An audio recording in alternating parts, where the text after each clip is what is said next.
ఇవి అనపకాయలండి. అనపకాయలు 1 కేజీ కాయలు కొనుకొచ్చేసి ఒలిచేసి ఒక 6 అవర్స్ నానబెట్టిన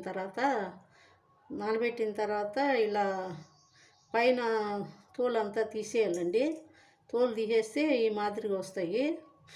వీటిని పితికిపప్పు అంటారు. ఇది మనము 2 ఇయర్స్ స్టోర్ చేసుకోవచ్చండి. 2 ఇయర్స్ స్టోర్ ఉంటుంది.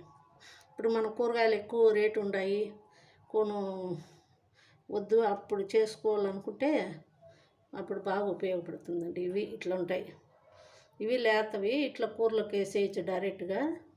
ఇవి పెద్ద పెద్ద పప్పులు ఉంటాయి చూడండి, బాగా ముదిరిపోయినవి ఇవి ఇట్లా చేసుకొని ఎండలో కానీ గాల్లో కానీ ఆరబెట్టుకొని స్టోర్ చేసుకుంటే మనకు 1 ఇయర్ వరకు యూజ్ చేసుకోవచ్చు.